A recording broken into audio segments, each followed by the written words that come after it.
Hello guys welcome back to my YouTube channel Odisha e learning को आपको स्वागत करुच्ची। स्टाफ सिलेक्शन कमिशन एसएससी तरफ बड़ एक रिक्वायरमेंट आसी जार रिक्वायरमेंट वैकेंसी पोस्ट रही 39,481।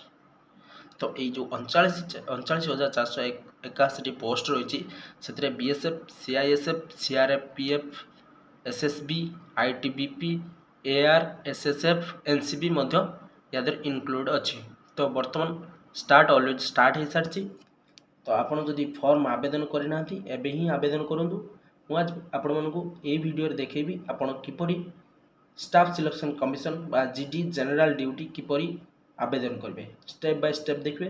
टिके आपणकर वीडियोटी लेंथ हो पारे किंतु संपूर्ण आपण ये वीडियो रे जानि पारबे एवं कौन सी साइबर कैफ नुहे निजे बसी घरे निज मोबाइल रे आवेदन कर पारबे।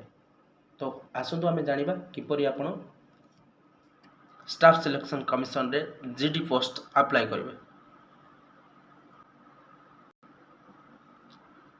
ये जो आपण देख पारे ये हूँ ओएसएससी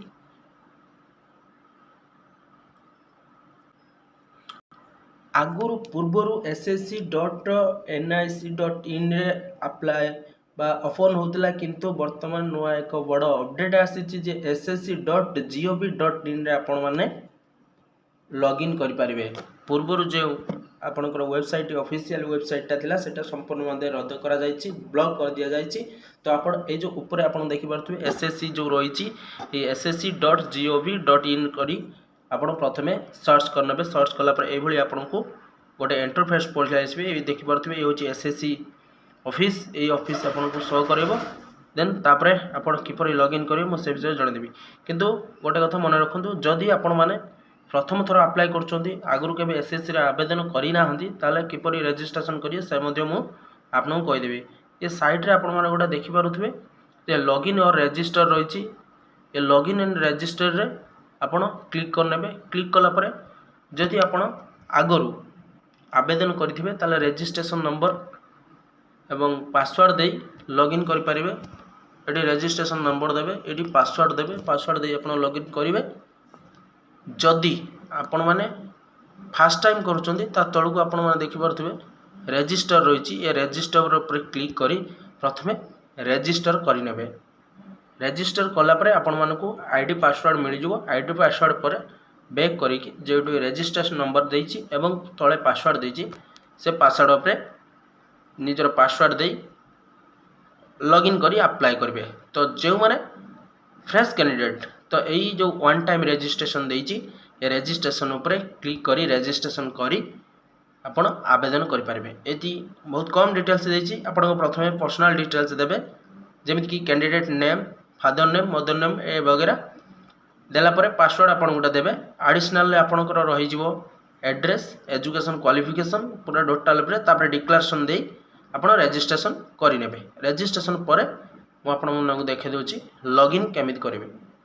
तो लॉगिन पेज आपन पळि आसला देखि पारथबे एटी कैंडिडेट देछि। ए कैंडिडेट आपन रजिस्ट्रेशन पर गोटे रजिस्ट्रेशन नंबर मिल जिवो। से रजिस्ट्रेशन नंबर दे देबे एवं पासवर्ड दे देबे। मो मध्ये मो रजिस्ट्रेशन नंबर एवं पासवर्ड दे देई खुलु देखिउछि आपन माने जानि परिबे। आपनकर रजिस्ट्रेशन नंबर एवं पासवर्ड देई सला परे आपनकर एभला खुली जिवो। देखि पारथबे मोर डिटेल देछि रजिस्ट्रेशन नंबर देछि बापा एवं फादर एवं मदर ना देछि पूरा डिटेल्स आपण मानको एथिरे पाई परिबे। तो तळको स्क्रॉल डाउन कला परे आपण मानको फास्ट रे देखि पारथबे गोटे रहिछि कांस्टेबल बा GD in central army police force. एई आपण जीडी राइफल आपणकर जदि अप्लाई करिवे त एठी आपण कोन करिवे ना अप्लाई जो देछि तळे आपण माने देखि पारथबे क्लियर भाबे विजिबिलिटी होछि। ये अप्लाई पर क्लिक करने। अप्लाई पर क्लिक कला परे आपन को नेक्स्ट प्रोसीजर आसीजिवो। देन मोर कहीं आसुनी ना आपन जानिथिबे जो माने अप्लाई करिथिबे आगुरु तो सेमान को आउ नुआ अप्लाई करिया पई पड़िबो नाही। से एप्लीकेशन माई एडी तीनोटी ऑप्शन देछि live examination my application application history. आगुरु मते मोर बहुत सारा फॉर्म पड़िछि देखि पारथुवे। आगुरु मते बहुत सारा फॉर्म पड़िछि जेमति कि सीएचएसएल मल्टीटास्क एमटीएस बहुत फॉर्म पड़िथिला। तेणुक अधा पकई रखी आपको वीडियो कर देखा तेणुक मो माई एप्लिकेशन उपर क्लिक कलापर ये मतलब कंटिन्यूस दूसरी कंटिन्यू मुझे क्लिक कले मोर नेक्स्ट प्रोसीजर आसीज देखिए और नेक्स्ट प्रोसीजर ऑटोमेटिक पलि आसला candidate name father name mother name date of birth आपको डिटेल्स पूरा पलि आसला भरी सारापर ये आपको सेव एंड नेक्स्ट देखो जेहेतु मोर सेव हो सारी मोर ओनली नेक्स्ट देखा क्लिक करने आप देखिए ये पर्सनल डिटेल्स सेव सक्सेसफुल तो नेक्स्ट पुणी पलि आसला ये आपंकर क्वालिफिकेशन देवे आप हाईएस्ट क्वालिफिकेशन केते कौन अच्छी ये डिटेल्स आप भरी ने भरी सारापर पुणी सेव एंड नेक्स्ट पे क्लिक करने ओके क्लिक कलापर ये आपण मानकर एडिशनल किसी इनफॉरमेशन रोचे जमीक कि आपड़ जब एक्स सर्विसमैन होते कि आप एज रिलैक्सेशन चाहूबे कौन कैटेगरी एससी एसटी कि कौन कैटेगरी ये आप भर सारापर पुणी save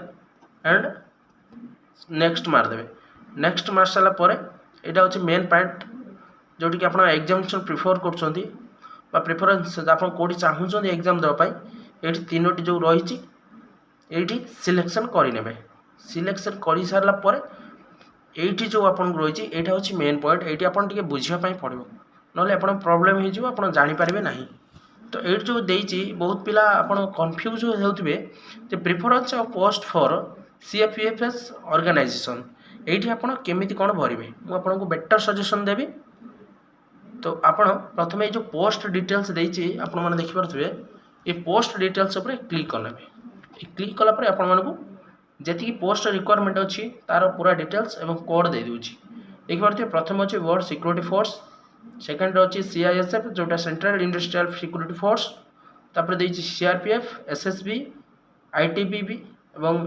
Assam rifle air NCB SSF तो ता साइड आप देखिए A B C D E F G H पर्यंत रही आपंकर कोड ये कोड को प्रथमे आप कौ जॉब चयन करने चाहते चूज करने चाहते प्रथमे आप बीएसएफ देवे कि सीआईएसएफ देवे कि सीआरपीएफ देवे कि आईटीबी देवे आपंकर जहाँ इच्छा अच्छी से कोडटा को आप लक्ष्य करी से हिसाब से जो आपंकर घर देती ए बी सी डी ई कि प्रथमे डी पोस्ट चाहते ये फिलअप करी सेव एंड नेक्स्ट पर क्लिक कलापर आपण मानक मागिबो फोटो एवं सिग्नेचर जो फोटो मागिबो ता तळो गोटे आपनको स्कैनर देथिबो देन मो नेक्स्ट कले जानि परिबो किंतु मो एबे करिया पई चाहुनी तो मो नेक्स्ट जदि आपण करि न पारंती कमेंट रे मते जणे नेबे मो नेक्स्ट वीडियो गोटे आपण मन पई अपलोड कर देबी तो सिग्नेचर अपलोड एवं फोटो पाई मागिबो फोटोटा होची अपन डायरेक्ट अपलोड कले होबो नै रेडी गोटे तळे स्कैनर देथिबो से स्कैनर ऊपर आपण स्कैन कले आपण डायरेक्ट प्ले स्टोर रो गोटे एसएससी रो गोटे ऐप्स डाउनलोड हो ऐप्स रे आपनको रजिस्ट्रेशन नंबर पासवर्ड देबो लॉगिन कला पर फोटो आपण सेल्फी नै कि अपलोड कर देबे एटा होची लाइव फोटो एवं सिग्नेचर नॉर्मली जेमिति आपण पूर्व जो जॉब अप्लाई करथिबे जदि जेमिति अप्लाई करंती सेमिति अपलोड होबो तापर आपण मोर फाइनल सबमिट रे क्लिक कर देला आपको स्लिप मिल जाव तो ये हूँ वीडियो पूरा प्रोसेस जदि आप कौन कन्फ्यूज होती कौन डाउट अच्छे कमेंट माध्यम जनइबे तो वीडियो टी शेष पर्यटन देखिबार अशेष धन्यवाद जय जगन्नाथ जय हिंद।